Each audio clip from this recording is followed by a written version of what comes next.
The morning sun came through the small window of a tiny apartment on the fourth floor of an old building. The walls had cracks running through them like rivers on a map, the paint was peeling in the corners, and the floor made sounds with every step anyone took. But inside this small home, two 12-year-old twins were getting ready for school like they did every single day. Leo was the older one, older by just 4 minutes, but he never let his sister forget it. Mia was the younger one, quieter than her brother. But when she smiled, the whole room seemed to light up. They looked almost exactly alike with their dark, curly hair and big brown eyes. People always said they could read each other's minds. And sometimes it really felt that way.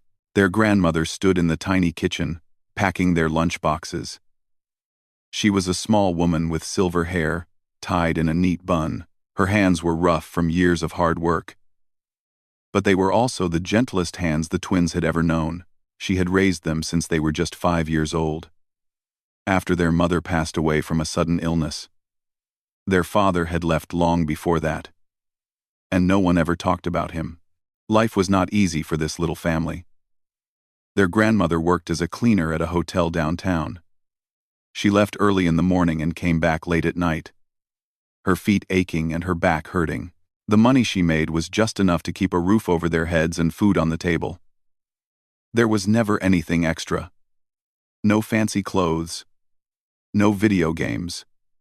No birthday parties with lots of guests. But there was love. And in that small apartment, love was never in short supply. The twins went to a school that was a mix of everything.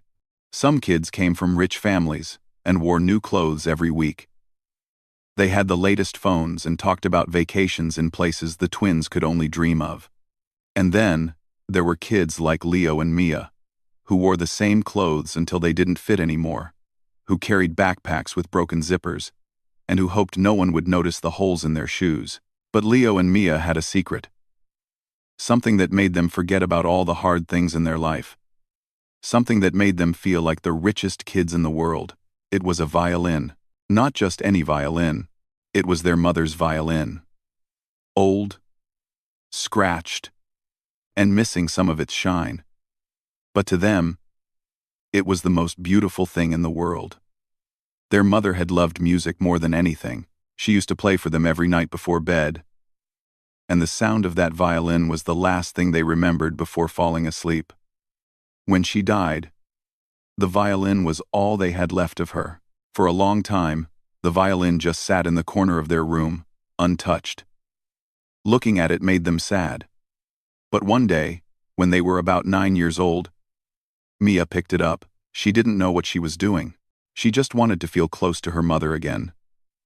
She tried to play, and the sound that came out was terrible. But something inside her wanted to keep trying. She told Leo about it, and together they came up with a plan. Every day after school, they would walk to the public library.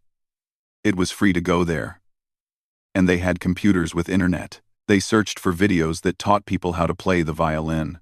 They watched the same videos over and over again, pausing and rewinding, trying to copy every movement they saw. It was not easy. Learning an instrument without a teacher is one of the hardest things a person can do. There were days when nothing sounded right. There were times when Leo wanted to give up, but Mia would look at him with those big brown eyes and say, "Mom is watching us. We can't stop now." And so they kept going. Months turned into years. Slowly, the terrible sounds became less terrible. Then they became okay. Then something amazing happened. They became good. Really good. The twins practiced every chance they got. They played together, learning to move as one, their bows dancing across the strings like they were having a conversation. They made up their own way of playing duets, switching parts, harmonizing in ways that felt natural to them, but they never played for anyone except their grandmother. She would sit in her old chair, close her eyes, and listen. Sometimes tears would roll down her cheeks. "Your mother would be so proud," she would whisper. Those words meant everything to them. One ordinary Tuesday, everything changed. The school announced that there would be a big talent show. But this was not just any talent show. It was a special event to raise money for the school. Important people from the town were going to attend. Rich parents, business owners, even some local celebrities. There would be judges, prizes, and the whole thing would be recorded and put online. Posters went up all over the school. Kids started talking about it in the hallways. Some were excited, some were nervous, some said they were definitely going to win. The sign-up sheet was put on a board near the main office. And within a few days, it was almost full. Leo and Mia stood in front of that board during lunch break. They read the names of the students who had signed up. Piano players, singers, dancers, a kid who did magic tricks, another who could solve a Rubik's Cube in under a minute. "We should do it," Mia whispered. Leo looked at her like she had lost her mind. "Are you crazy? In front of all those people? With our old violin and our thrift store clothes?" Mia didn't answer right away. She just looked at the poster. Then she said, Those 5 words hit Leo right in the heart. He knew she was right. Their mother had always told them that music was meant to be shared. That keeping it locked inside was like keeping a bird in a cage. But he was scared. Scared of what people would say. Scared of being laughed at. Scared of failing in front of the whole school. Mia took his hand. "We'll do it together. Like we always do." And so, with shaking hands, Leo picked up the pen and wrote their names on the sign-up sheet. The moment they turned around, they heard the laughter. A group of kids from their class had been watching. One of them, a boy who always wore expensive sneakers and talked about his family's big house, stepped forward with a grin on his face. "Wait, you two are signing up? For the talent show?" He laughed louder. "What are you going to do? Play your little broken violin? Do you even know any real songs? Or are you just going to make noise?" The others laughed along with him. Someone else added, "Maybe they'll pass around a hat for coins after, like street performers." The twins said nothing. Mia held Leo's hand tighter. Her eyes were burning with tears she refused to let fall. Leo clenched his jaw so hard it hurt. They walked away from the board without looking back. But the laughter followed them down the hallway, echoing off the walls, digging into their hearts like tiny knives. That night, sitting in their small room with the cracked walls and the old violin between them, the twins made a silent promise to each other. They were going to show everyone. They were going to make their mother proud, and no amount of laughter was going to stop them. The days leading up to the talent show were the longest days of Leo and Mia's lives. Every morning they woke up with butterflies in their stomachs. Every night they lay in bed thinking about what could go wrong. But they also practiced harder than they had ever practiced before. They had chosen a piece of music that was close to their hearts. It was a classical piece. One of those songs that starts slow and gentle, then builds into something big and powerful. Their mother used to play it on quiet evenings when the world outside was dark and cold. The twins remembered sitting on the floor, wrapped in a blanket, watching her fingers move across the strings like magic. Now it was their turn to bring that magic back to life. But there was a problem. They only had one violin. Their mother's violin was beautiful, but it was meant for one person to play. For their performance to really shine, they needed 2 violins playing together in harmony. They had been sharing the one instrument for years, taking turns, passing it back and forth. But for the talent show, they needed more. Their grandmother noticed how worried they looked. One evening, she sat them down at the kitchen table and asked what was wrong. The twins didn't want to say anything. They knew money was tight. They knew their grandmother worked so hard just to keep them fed and clothed. Asking for anything extra felt wrong, but grandmothers have a way of knowing things without being told. She looked at them for a long moment. Then she got up and went to her bedroom. When she came back, she was holding a small box. "I've been saving this," she said quietly. "A little bit here, a little bit there, for something special." Inside the box was money. Not a lot, but enough. She had been putting away coins and small bills for months, skipping her morning tea, walking instead of taking the bus, doing everything she could to save just a little. "Go find yourselves another violin," she said with a soft smile. The twins couldn't speak. Tears filled their eyes as they hugged her tight. She smelled like soap and lavender, the same way she always did. In that moment, They promised themselves they would never let her down. The next day, they went to a small music shop on the other side of town. It wasn't a fancy place. The walls were covered with old posters, and the shelves were dusty. But in the corner, hanging on the wall, was a violin. It was old and worn, just like theirs, but when Leo held it in his hands, it felt right. The shop owner, a kind old man with glasses, gave them a fair price. It was almost exactly what their grandmother had saved. Now they had 2 violins. Now they could truly play together. The final week before the talent show flew by in a blur of practice and nerves. They played in the morning before school. They played in the afternoon at the library. They played at night until their grandmother gently told them it was time to sleep. Their fingers grew sore. Their arms grew tired. But they never stopped. At school, the whispers continued. The boy who had laughed at them told everyone that the twins were going to embarrass themselves. He said they had no business being on the same stage as real performers. Some kids believed him. Some kids didn't know what to think. But almost everyone expected the twins to fail. Leo and Mia heard the whispers. They saw the looks. But they didn't let it break them. Instead, they held on to each other and kept their eyes on the goal.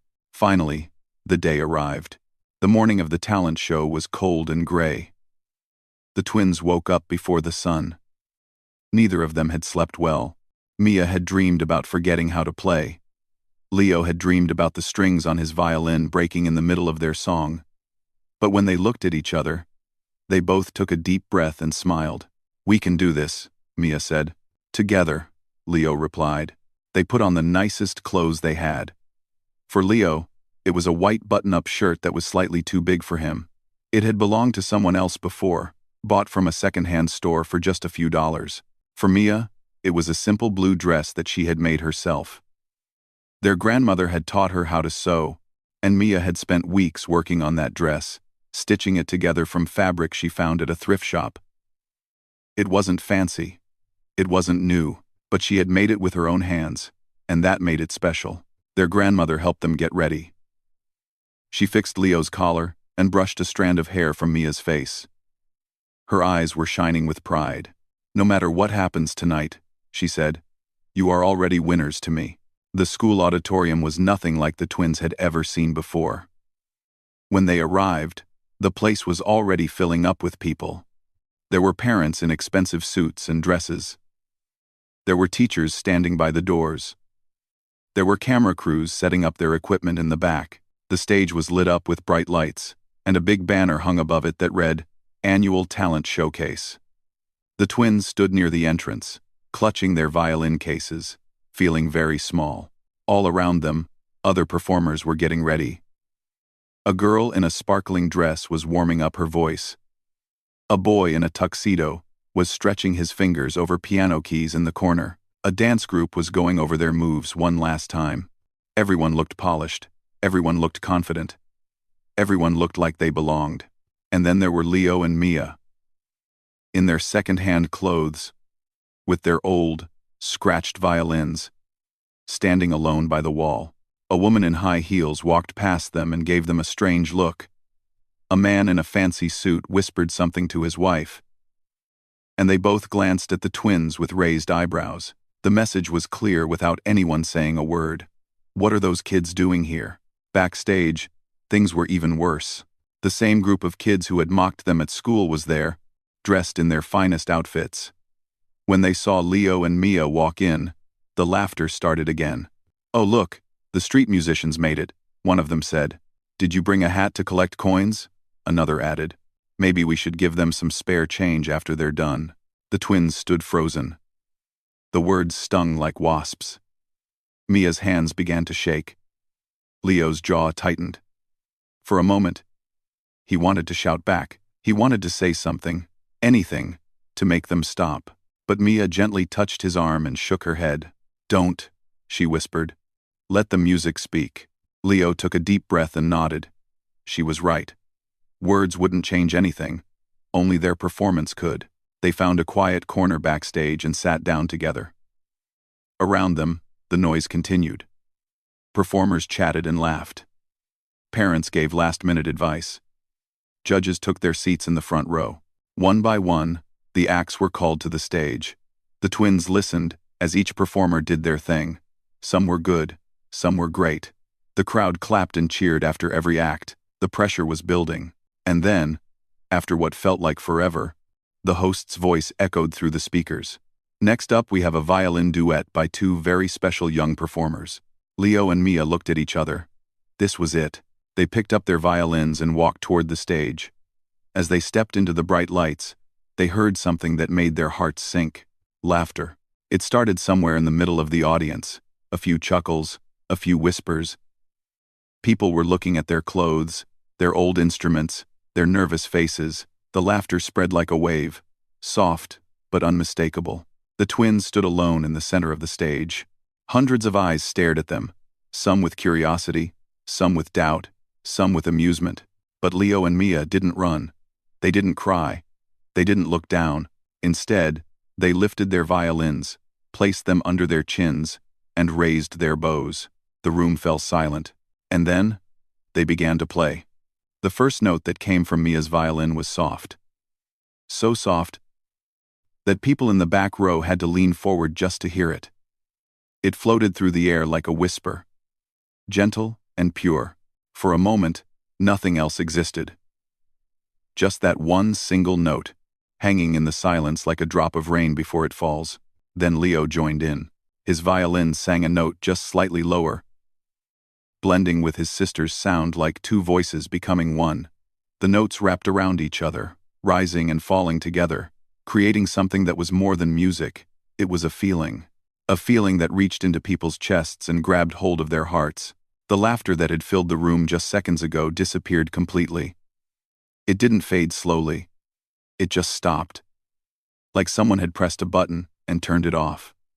The whispers went quiet. The smirks melted away. Every single person in that auditorium suddenly forgot what they had been thinking. They forgot about the twins' old clothes. They forgot about the scratched violins. They forgot about everything except the sound that was now washing over them like a warm wave. The twins played with their eyes closed. They didn't need to look at each other. They didn't need to count beats or nod signals. After years of practicing together in their tiny room, they had learned to feel each other's rhythm like it was their own heartbeat. When one moved, the other followed. When one breathed, the other breathed with them. It was as if they were not two people, but one soul split into two bodies. The music started slow and sad. It told a story without words. A story of loss. A story of longing. A story of two children who had to grow up too fast, who had to learn that life wasn't fair, who had to find light in the darkest corners. Every person in that room felt it. Even those who didn't know music, who had never picked up an instrument in their lives, felt something stir deep inside them. A woman in the third row pressed her hand against her mouth. Her eyes were wet. She didn't know why. She just knew that this music was doing something to her that she couldn't explain. Next to her, her husband sat completely still. His expensive watch and designer suit suddenly meaning nothing at all. The song began to change. The sadness was still there, but now there was something else. Hope. The notes started climbing higher, moving faster. Leo's bow flew across the strings with fire and passion. Mia's fingers danced with a speed that seemed impossible for someone her age. The music grew louder, stronger, filling every corner of the auditorium like a thunderstorm rolling across the sky. This was the part of the song their mother used to love the most. She would close her eyes and sway with the music, a peaceful smile on her face. The twins could almost feel her presence now, standing beside them on that stage, guiding their hands, telling them that everything was going to be okay. In the back row, their grandmother sat with tears streaming down her face. Her hands were clasped together so tightly that her knuckles had turned white. She had heard them play this song 100 times before, but never like this. Tonight, they were not just playing music. They were pouring out their entire hearts, their entire lives, everything they had ever felt and dreamed and feared. The judges in the front row had stopped writing on their notepads. Their pens hung in the air, forgotten. One of them, a man who had spent 40 years in the music industry, leaned back in his chair with his mouth slightly open. He had seen thousands of performances in his lifetime. Professionals, prodigies, the best of the best. But there was something about these two children that he couldn't put into words. Something raw, something real. Something that all the training in the world couldn't teach. Backstage, the group of kids who had mocked the twins stood frozen in the doorway. The boy who had made jokes about street performers and tin cans was now completely silent. His face had gone pale. He watched the stage with wide eyes, his earlier confidence shattered into a million pieces. For the first time in his life, he understood what true talent looked like, and it looked nothing like what he had expected. The music reached its peak. Leo and Mia played in perfect harmony, their violins crying out together in one powerful voice. The sound filled the room, bounced off the walls, and seemed to shake the very air itself. People held their breath. No one dared to move, no one wanted to break the spell. And then, slowly, the storm began to calm. The notes grew softer, the speed slowed down, the fire cooled into gentle warmth. The twins brought their song back to where it had started, back to that quiet place of memory and love. They played the final notes with such tenderness that it almost hurt to listen. Each note was a goodbye, a thank you, a promise. The last note hung in the air for what felt like forever, and then there was silence. Complete, total silence. Leo and Mia opened their eyes. For a moment, they were terrified. Why wasn't anyone clapping?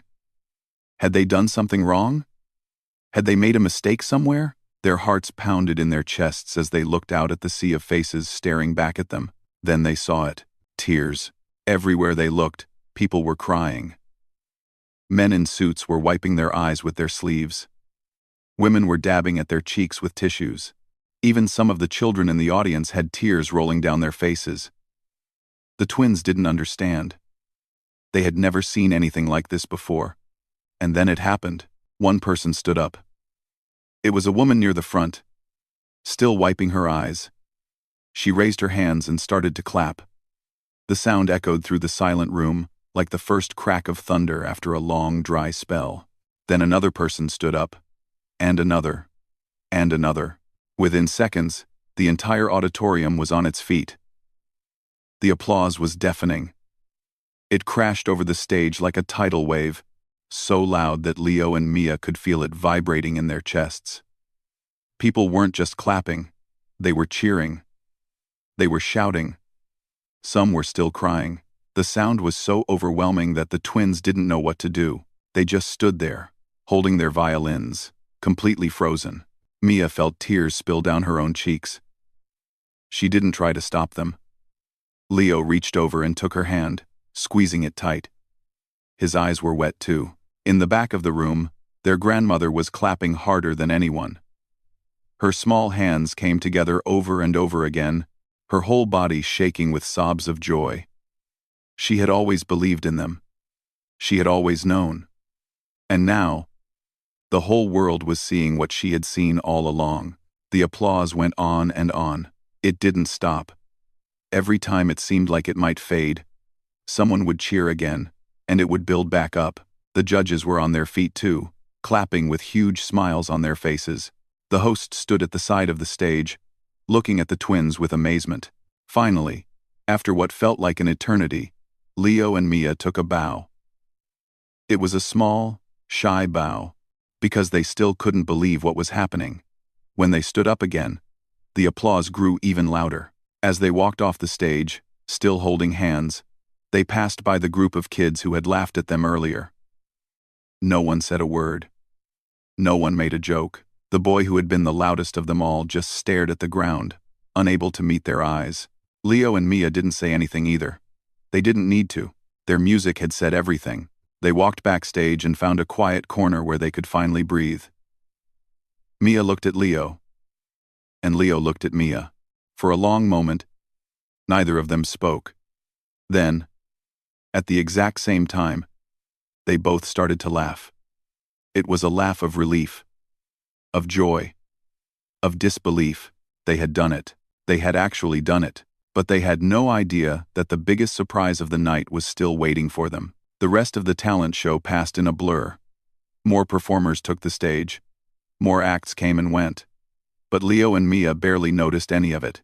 They sat backstage in their quiet corner, still shaking from what had just happened. Every few minutes, someone would walk by and give them a smile or a thumbs up. People who had ignored them before were now looking at them with respect in their eyes. When the last performance ended, the host walked back onto the stage with an envelope in his hand. It was time to announce the winners. The twins held their breath. They hadn't even thought about winning. Just getting through the performance without falling apart had been enough for them. But now, sitting there in the dim light backstage, a tiny spark of hope began to flicker in their hearts. Third place went to a girl who had sung a beautiful song. The crowd clapped warmly as she accepted her small trophy. Second place went to the boy in the tuxedo who had played the piano. He smiled proudly as he walked up to receive his award. And then the host opened the envelope for first place. "Ladies and gentlemen," he said, his voice booming through the speakers. "The winner of this year's talent show, with a performance that I think none of us will ever forget." He paused for effect. The room was completely silent. Our incredible violin duo. The crowd exploded. The cheering was even louder than before. Leo and Mia looked at each other in complete shock. For a second, neither of them moved. It didn't feel real. It felt like a dream. The kind you wake up from and feel sad because it wasn't true. But it was true. Mia grabbed Leo's hand, and together, they walked back onto the stage. The lights were blinding. The applause was deafening. The host handed them a golden trophy that sparkled under the bright lights. It was the most beautiful thing either of them had ever held. Leo tried to say thank you into the microphone, but his voice cracked and no words came out. Mia just smiled through her tears. They didn't need to say anything. The moment spoke for itself. As they walked off the stage with their trophy, their grandmother was waiting for them. She pulled them both into a tight hug, her small body shaking with happiness. She didn't say a word. She just held them like she would never let go. But the night was far from over. As the crowd began to leave and families started heading home, a man approached the twins. He was older, maybe in his 60s, with silver hair and kind eyes behind a pair of round glasses. He wore a simple gray suit, nothing flashy. But there was something about him that commanded attention. He walked with the confidence of someone who had seen a lot in life and wasn't easily impressed. He stopped in front of Leo and Mia and looked at them for a long moment. Then he smiled. "That was the most remarkable performance I have seen in a very long time," he said. His voice was calm and warm. The twins didn't know what to say. They just stood there, still holding their trophy, still trying to process everything that had happened. The man continued, "My name is not important right now. What is important is that I have spent over 40 years in the world of music. I have trained students who went on to play in the greatest concert halls in the world. I have judged competitions in countries you have probably never heard of. I have seen talent in all its forms." He paused, his eyes moving from Leo to Mia and back again. "But I have rarely seen anything like what you two did on that stage tonight." Their grandmother stepped forward, her eyes wide. "Sir, who are you?" The man smiled gently. "I am just someone who loves music, and someone who believes that talent like this should never be wasted." He reached into his pocket and pulled out a small card. "I run a foundation. We find young musicians who have extraordinary potential but don't have the resources to develop it. We provide scholarships, full scholarships, to one of the best music academies in the country." Leo felt like the ground was shifting under his feet. Mia's hands began to tremble. The man looked at them with a serious expression. "I would like to offer both of you a place in our program. Full tuition, instruments, housing if needed, everything." For a moment, no one spoke. The words hung in the air, like something too precious to touch. Then their grandmother's voice broke the silence. It was barely a whisper. "Are you serious?"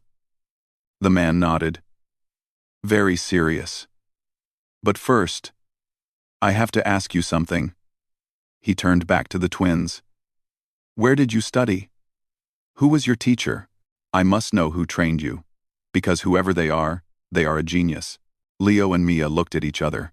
There was a long pause. Then Mia spoke, her voice small and quiet.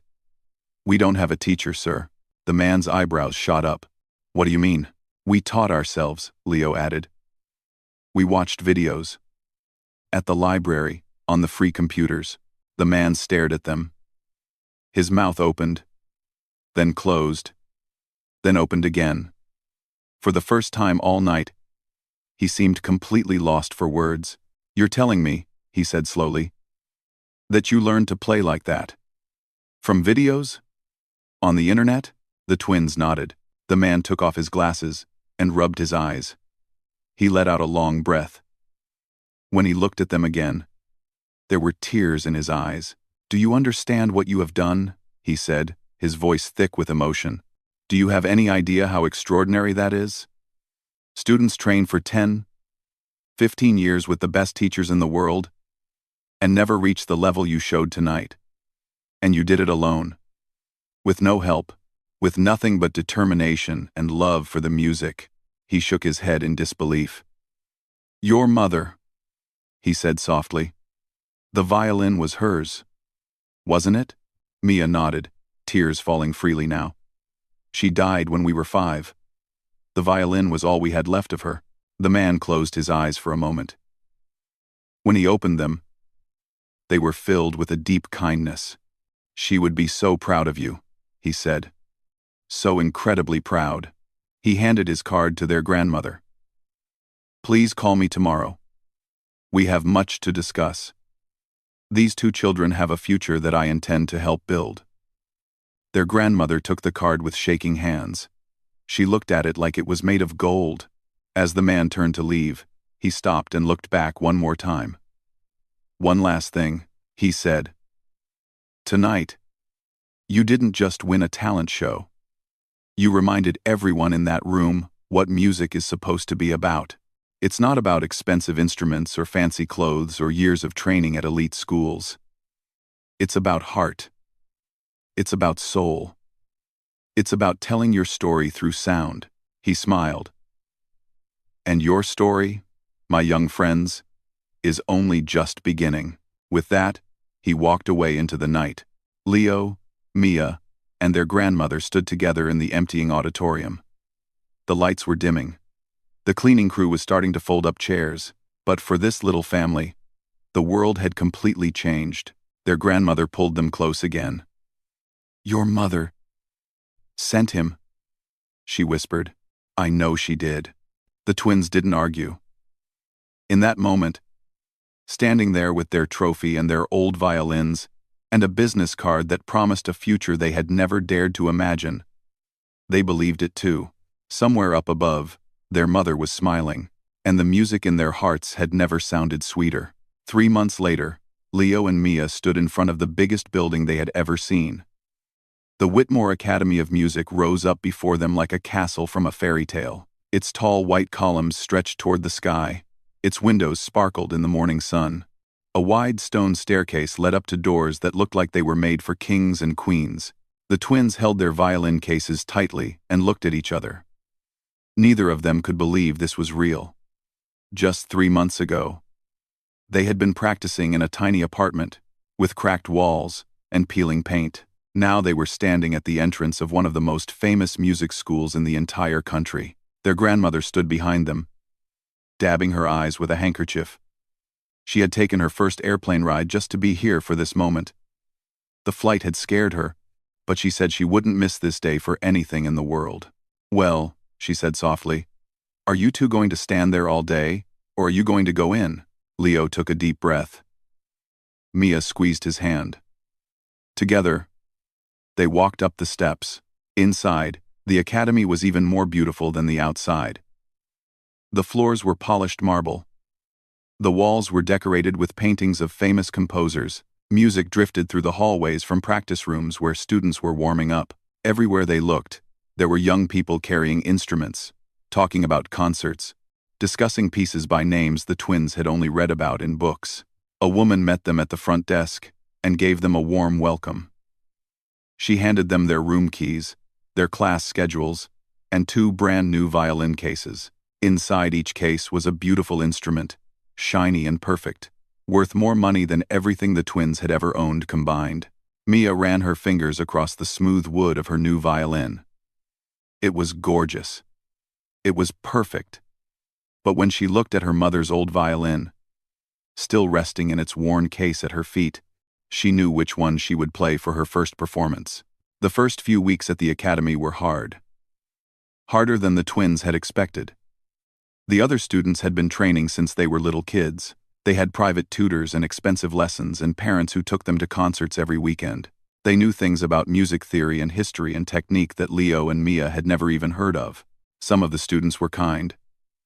They helped the twins catch up, explaining things they didn't understand, sharing notes from classes they had missed.